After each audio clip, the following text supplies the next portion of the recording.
மயிலாடுதுறை மாவட்ட கழக செயலாளர் அருமை சகோதரர் பாரிவள்ளல் அவர்கள்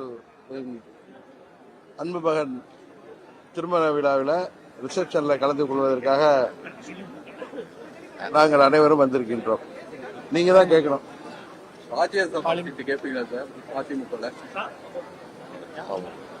நான் தேர்தலையும் இந்த 26 தேர்தலையும் அமமுக சார்பில் நான் போட்டியிடுறேன்.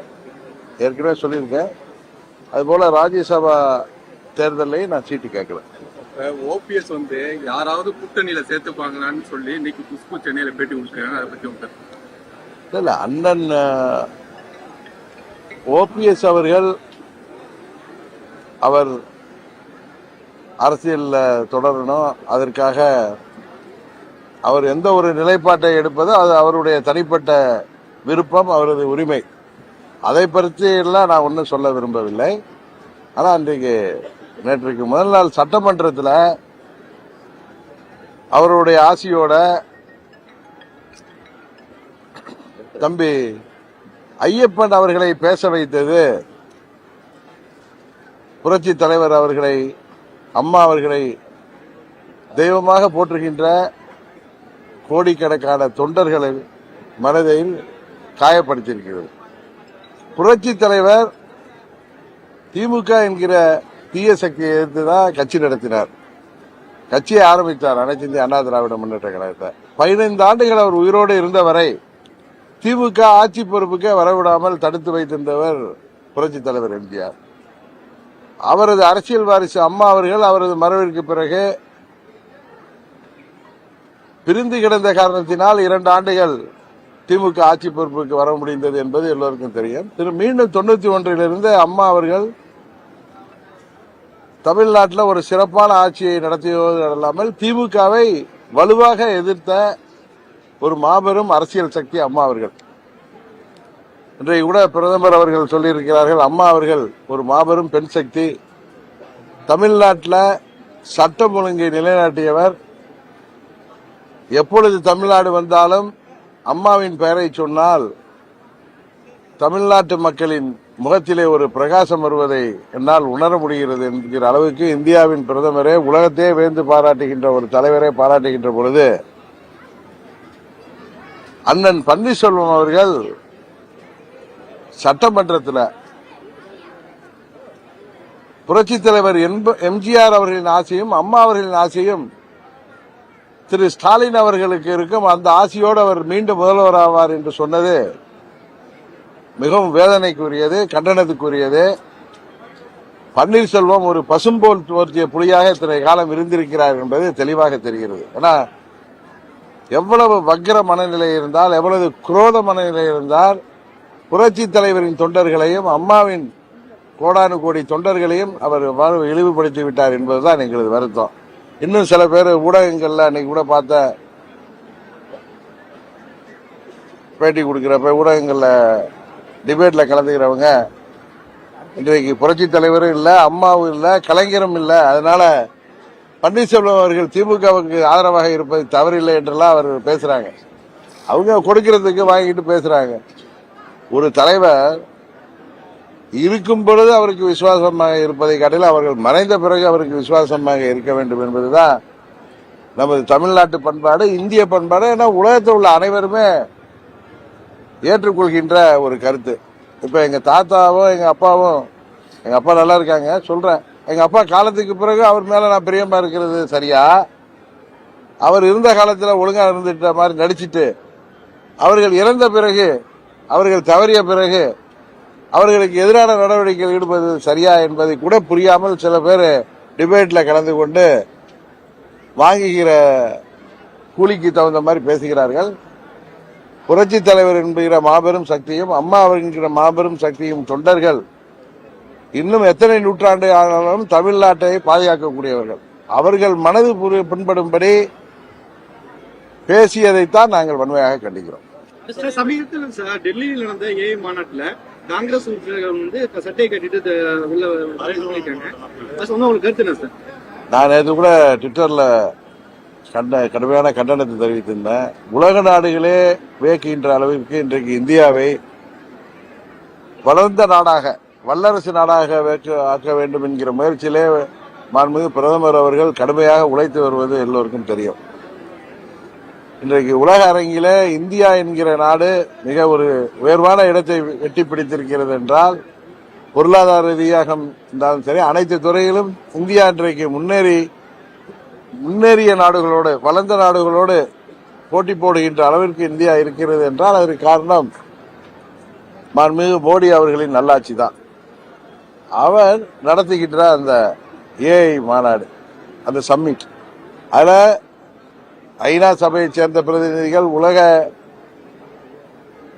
போற்றுகின்ற பிற முக்கிய தலைவர்கள் எல்லாம் கலந்து கொள்கிறதுல நிகழ்ச்சியில காங்கிரஸ் கட்சி எவ்வளவு கீழ்த்தரமான நடவடிக்கையில் ஈடுபட்டிருக்கிறார்.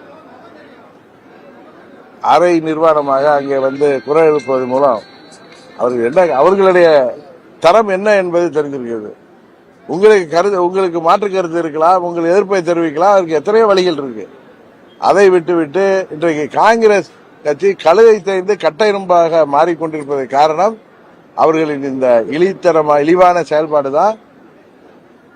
நான் ஏற்கனவே 2021 முன்பு மாண்புமிகு பிரதமர் அவர்கள் தமிழ்நாட்டில் மகாபலிபுரத்தில் டிஃபென்ஸ் காரிடார் நிகழ்ச்சிக்கு வந்த பொழுது, இன்றைய முதல்வர் அன்றைக்கு கருப்பு கொடி காட்டுற பொழுது அன்றைக்கு இதே கருத்தை தான் சொன்னார். நமது பிரதமர் நமக்கு வேண்டுமானால், உங்களுக்கு வேண்டுமானால், நமக்கு வேண்டுமானால் அவரோட கருத்து வேறுபாடு இருக்கலாம்.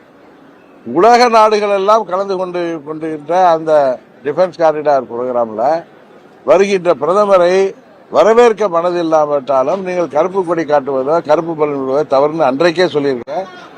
இன்றைக்கு நாங்கள் அவர் கூட்டணியில் இருக்கிறதுக்காக சொல்லவில்லை. அன்றைக்கும் இந்தியாவின் பிரதமர் அவர்தான். நமது பிரதமரை, இந்திய மக்களால் தேர்ந்தெடுக்கப்பட்டிருக்கின்ற பிரதமரை உங்களுக்கு பாராட்ட மனமில்லை என்றாலும் இப்படி கேவலமாக உங்களது புத்தியை காட்டுவது கேவலமாக இருக்கிறது என்றுதான் நான் கண்டனத்தை சொன்னேன்.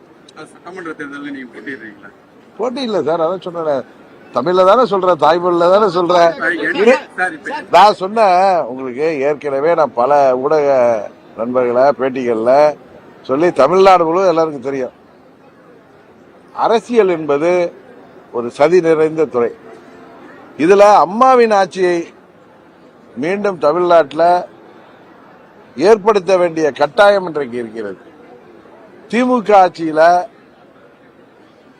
பட்டி தொட்டி எங்கும் கஞ்சா போன்ற போதைப் பொருட்களின் புழக்கம், மாணவர்கள் இன்றைக்கு பள்ளிகளில் படிக்கிற மாணவர்கள் கூட கஞ்சா பயன்படுத்துகிற அளவுக்கு நாடு குட்டிச்சுவராகிட்டு இருக்கு.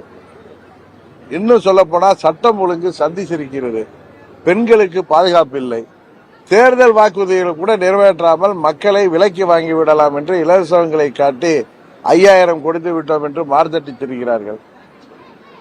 இந்த திமுக ஆட்சியை முடிவுக்கு கொண்டு வரவில்லை என்றால் வருங்கால தமிழ்நாடு பாலைவனமாகிவிடும். ஒரு குடும்பத்தின் பிடியிலே தமிழ்நாடு எல்லா துறையிலும் பின்தங்கிவிடும். தமிழ்நாடு ஒரு கொலைக்காடாக மாறிவிடும், கஞ்சா நாடாக மாறிவிடும். சட்டம் ஒழுங்கு சரியில்லை. இங்கு காவல்துறையை சேர்ந்த காவலர்களே கஞ்சா விற்கின்ற அளவுக்கு இந்த நிலைமை மோசமாகிவிட்டது. எங்கும் ஊழல், எதிலும் ஊழல். இன்றைக்கு ஊழல் இல்லாத துறையே இல்லை என்கிற அளவிற்கு நேற்றைக்கு கூட சென்னை உயர்நீதிமன்ற அமர்வு அமைச்சர் நேரு அவர்களின் துறையிலே நடந்த 1000 கோடிக்கு மேலான அந்த ஊழல் முறைகேடுகள்ல அமலாக்கத்துறை தெரிவித்திருந்தும், ஆதாரங்களோடு தெரிவித்திருந்தும் இந்த ஆட்சியாளர்கள் நடவடிக்கை எடுக்காத காரணத்தினால் நீதிமன்றமே அவர்கள் மீது வழக்கு தொடர சொல்லி கண்டனம் செய்கிற அளவிற்கு இந்த ஆட்சி மோசமாக போய்க் கொண்டிருக்கிறது. ஏழை எளிய மக்களை பணநாயகத்தால் வென்றுவிடலாம் என்கிற மோசமான ஒரு நிலைமைக்கு நாடு தள்ளப்பட்டுக் கொண்டிருக்கிறது. கூட்டணி கட்சிகள் எல்லாம் விட எம்எல்ஏ இருந்தா போதும், எம்பியா இருந்தா போதுங்கிற அளவுக்கு இந்த ஆட்சிக்கு அவர்கள் ஆதரவாக இருக்கிறது. நாட்டை குட்டிச்சுவராக்குவதற்கு உறுதுணையாக இருக்கிறார்கள். உறுதியாக இந்த திமுக ஆட்சி முறியடிக்கப்பட வேண்டும் என்பதுதான் மாண்புமிகு பிரதமர் அவர்களின் நிலைப்பாடு. அதன் காரணமாகத்தான் அம்மா மக்கள் முன்னேற்ற கழகம் 21 அந்த கூட்டணியில இருக்க வேண்டும் என்று அவர்கள் விரும்பிய பொழுது அன்றைக்கு அது நடக்காமல் போனது. மீண்டும் இந்த தேர்தலில் திமுகவை வீழ்த்த வேண்டும் என்கிற ஒரே கொள்கையோடு நாங்கள் அனைவரும் ஓரணியில் திரண்டிருக்கிறோம். இதுல தேவையற்ற பிரச்சனைகளை யாரும் கிளப்புவதற்கு அனுமதிக்க கூடாது என்பதற்காகத்தான் நான் தேர்தலில் போட்டியிடவில்லை. அம்மா மக்கள் முன்னேற்ற கழகம் போட்டியிடுன்னு சொல்றேன். இல்ல இன்னும் நான் அதை பத்தி இல்ல நான் உங்களுக்கு தெரியும், நான் என்டிஏ கூட்டணியில பிஜேபி கூட்டணியில தான் நான் இணைந்து அதன் மூலம் நான் அதிமுக கூட்டணியில பிஜேபி அதிமுக கூட்டணி என்கிற என்டிஏ கூட்டணியில நான் இணைந்திருக்கிறேன். எனது அம்மா மக்கள் முன்னேற்ற கழகத்திற்கான தொகுதி உடன்படிக்கை என்பது பிஜேபி மூலம்தான் நடைபெறும். இன்னும் அதற்கான பேச்சுவார்த்தைகள் ஆரம்பிக்கவில்லை. ஆரம்பித்த பிறகு நான் சொல்கிறேன்.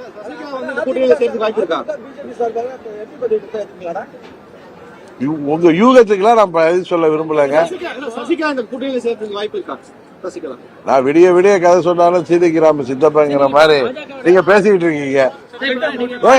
இப்ப அதிமுக அமமுக என்கிற இரண்டு கட்சிகளும் ஓரணியில் இணைந்திருக்கிறோம்.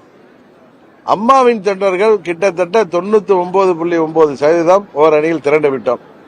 தமிழ்நாடு முழுவதும் எங்களுக்குள் இருந்த கருத்து வேறுபாடுகள் எல்லாம் தள்ளி வைத்துவிட்டு அனைத்து நிலைகளும் ஒன்றிணைந்திருக்கிறோம். இன்றைக்கு கூட பாரியவர்களின் இல்ல திருமணத்தில் அதிமுகவை சேர்ந்த நிர்வாகிகள் வந்தார்கள், என்னை விட சந்தித்தார்கள்.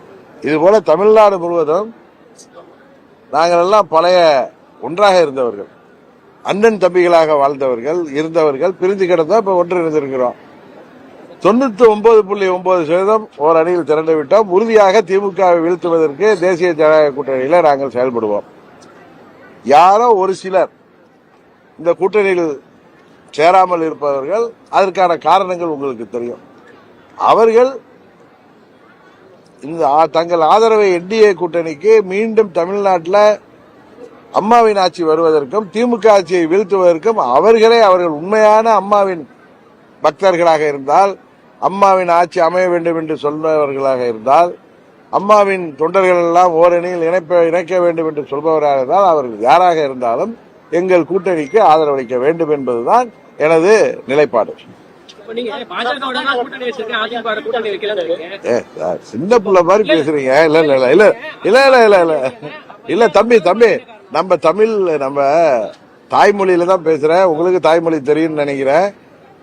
அதாவது நீங்க இந்த கூட்டணி அமைந்தப்பே 2025 ஏப்ரல் 11 மாண்புமிகு அமித்ஷா அவர்கள் வந்த பொழுது, அந்த கூட்டணி அமைந்த பொழுது அவர் என்ன பேசினார், அண்ணன் இபிஎஸ் என்ன பேசி வருகிறார் என்பது உங்களுக்கு தெரியும். என்டிஏ கூட்டணி அமைந்திருக்கிறது தமிழ்நாட்டில். ஏடிஎம்கே தலைமையில் அந்த கூட்டணி, பிஜேபி அதிமுக கூட்டணியில மற்ற கட்சிகள் இணைந்து வருகிறேன்னு சொன்னாங்க.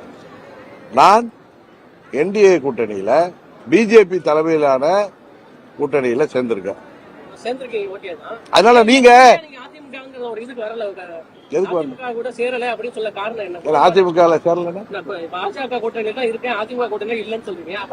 இல்ல, நான் இல்லன்னு சொல்ல, நீங்க தவறால சொல்றீங்க. இல்ல இல்ல இல்ல இல்ல இல்ல இல்ல இல்ல பாஜக கூட்டணியில் இணைந்து அதிமுகவோட கூட்டணி வைத்திருக்கிறோம் சொல்றேன். ஏற்கனவே சொன்னேன், முதலே சொன்னேன். நீங்க சரியா கால நைட்டு தூங்கல போல இருக்கு. நீங்க நான் முதல்ல அதானே சொன்னேன். அதாங்க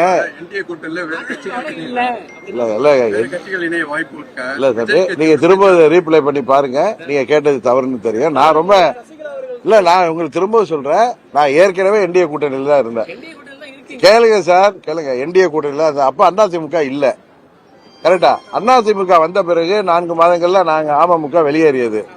மீண்டும் என்டிஏ கூட்டணியில தான் வந்தோம். பாஜக கூட்டணியில் இணைந்தோம், கரெக்டா? பாஜக கூட்டணியில் உள்ள கட்சிகள் எதுங்கிறத முதல்ல நீங்க தெரிஞ்சுங்க.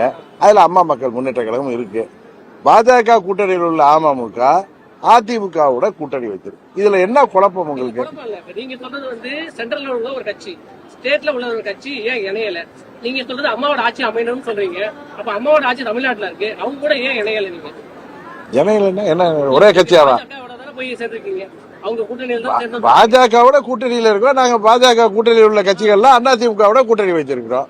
அப்ப ஜெயலலிதா இருக்கும் போது மோடியா லேடியான்னு கேட்டாங்க. அவங்க அந்த கூட்டணியை போய் சேர்றீங்க. ஏன் இங்க இருக்க தமிழ்நாட்டுல உள்ள அதிமுக இல்ல, அம்மா 99 தேர்தலுக்கு பிறகு இனி வாழ்நாள்ல நான் இந்த பிஜேபியோட கூட்டணி அமைக்க மாட்டேன்னு தான் எங்க தலைவி சொன்னாங்க. ஆனா 2004 வாஜ்பாய் தலைமையிலான என்டிஏ கூட்டணியில அதிமுக இணைஞ்சது. ஒவ்வொரு காலகட்டத்திலும் தலைவர்கள் ஒவ்வொரு நிலைப்பாடை எடுப்பார்கள், சரிதானே? இப்ப திமுகவை வீழ்த்தணும்னா, இப்ப அம்மா இல்ல, இப்ப எழுதுனா தேசிய ஜனநாயக கூட்டணி அதிமுக தலைமையில தமிழ்நாட்டில் அமைஞ்சிருக்கு. அந்த கூட்டணியில தான் நாங்க இருக்கோம். எங்களுக்கான தொகுதி உடன்பாடு பிஜேபி தான் எங்களை இந்த கூட்டணியில சேர்த்தார்கள். உங்களுக்கு தெரியும் யார். நான் திரும்பவும் இந்த கூட்டணியில சேர்ந்தப்ப தமிழ்நாடு பொறுப்பாளர் மாண்புமிகு பியூஷ் கோயல் அந்த கூட்டணியில நான் இணைந்தேன். இப்ப என்டிஏ கூட்டணியில பிஜேபி, அமமுக போன்ற கட்சிகள் இருக்கும் பிஜேபி கூட்டணியில. அதோட தமிழ்நாட்டில் அதிமுகவோட கூட்டணியில சேர்ந்திருக்கோம். இதுல நீங்க என்ன இணையலன்னு கேக்குறீங்களா? அது என்ன நீங்க கேள்வி? எடப்பாடி சந்திக்கல, நீங்க ஏன் எடப்பாடி போய் சந்திக்கல, என்ன காரணம்? நானும் திரு எடப்பாடி அவர்கள் தான் அன்னைக்கு சென்னையில மோடி அவர்கள் சேர்ந்தோம். மத்தியில போய் பார்த்துட்டு அதுக்கப்புறம் சேர்ந்தீங்க. ஆமாங்க, நான் நேரா இங்க தமிழ்நாட்டுல நீங்க 2 பேரும் சந்திக்கலன்னு கேக்குறேன். அப்படியா? நீங்க இந்த கட்டை போட்ட சட்டை போட்டிருக்கீங்க, இவர் மாதிரி இந்த கலர் சட்டையோ அந்த மாதிரி பிளைன் சட்டையோ போடல. சொல்றோம் நாங்கெல்லாம் அண்ணன் தம்பிகள், ஒரு அடியில் இலையெல்லாம். எடப்பாடி நான் உருவாக்கியது இல்ல, அம்மா உருவாக்கியவர் எடப்பாடி. தப்பா பேசுறாரு பாருங்க அவரு. நாங்கள் எல்லாம் சேர்ந்து முதல்வராக்கியவர். வார்த்தையில விளையாட தம்பி, என்னிட்ட விளையாட முடியாது. சரி தம்பி, இப்ப என்ன நீங்க என்ன விரும்புறீங்க சொல்லுங்க. என்ன கோபப்படுத்த முடியாது, எங்களை குழப்பப்படாது. கேள்வி நல்லா ரெக்கார்ட் பண்ணுங்க, அப்பதான் பதில் சொல்றது நல்லா இருக்கும்.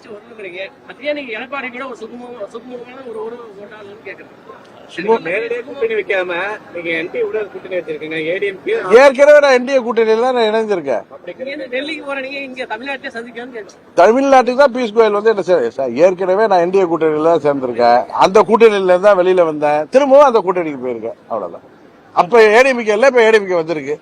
நான் பிஜேபி கூட்டணியில இணைஞ்சிருக்கேன். பிஜேபி கூட்டணி அதிமுகவோட கூட்டணி வச்சிருக்கு. இது நீங்க எத்தனை முறை கேட்டாலும் அதான் பதில்.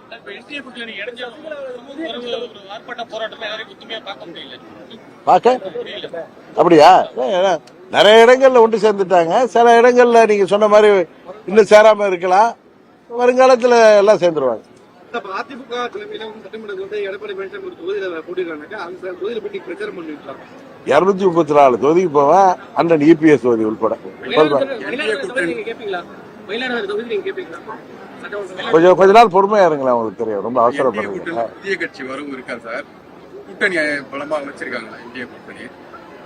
எங்க கூட்டணி போதுமான பலத்தோட இருக்கு. உறுதியாக திமுகவை இந்த தேர்தலில் வீழ்த்தும். தாவேக்கா நீங்க அது திரு விஜய் அவர்களை தான் கேட்கணும்.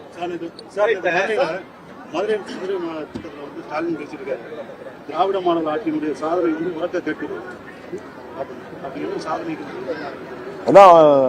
தமிழ்நாடு முழுவதும் கஞ்சா பட்டி தொட்டி எல்லாம் எந்தவித பஞ்சம் இல்லாம கிடைக்கிறது தான் ஒரே சாதனை, வேற ஒண்ணும் இல்ல.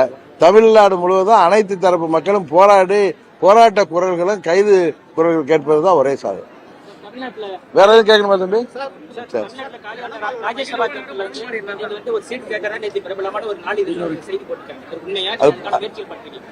நான் தான் பல நேற்று தான் நானும் சொன்னேன், அந்த பிரபலமான நாளிதழில் போட்டிருக்க செய்தி தவறு. நான் ராஜ்யசபா சீட்டும் கேட்கல, சட்டமன்றத்திலையும் போட்டியிடவில்லை.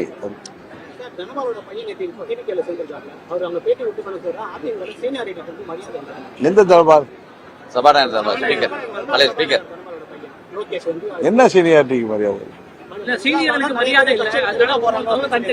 ஒவ்வொருத்தரும் ஒரு கட்சிக்கு போறதுக்கு ஒரு காரணம் வச்சிருப்பாங்க. சில கட்சிகள்ல தந்தை ஒரு கட்சியில் இருப்பாரு, பையன் ஒரு கட்சிக்கு போறாங்க. அது அவர்களுடைய விருப்பம். இது போன்று அவர் பேசுவதற்கெல்லாம் அவர் திரு தனபால் அவர்கள் பதில் சொன்னாதான் நல்லா இருக்கும். யாரு தெரியல. அதாங்க அது திரு தனபால் அவர்கள் பதில் சொன்னாதான் நல்லா இருக்கும். நான் அதிமுக கட்சியில் நடக்கிறத பத்தி அமமுக எப்படி பதில் சொல்ல முடியும்? எங்க கட்சியை பத்தி கேளுங்க. அம்மாவோட பிள்ளைகள் சொன்னீங்களே. ஆமா, அம்மாவோட பிள்ளைகள் தெரிஞ்ச. இப்ப உங்க வீடு இருக்கு, உங்க பெரியப்பா வீடு இருக்கு, அது உங்களுக்கு பேங்குக்கு லோன் கொடுக்குறதுன்னா அவர் கூட அதை போய் நீங்க அடை வைக்க முடியுமா? அவர் கொடுத்தா வைக்க முடியும். அதே மாதிரிதான் எல்லாமே. பாரு சாப்பிடல என்ன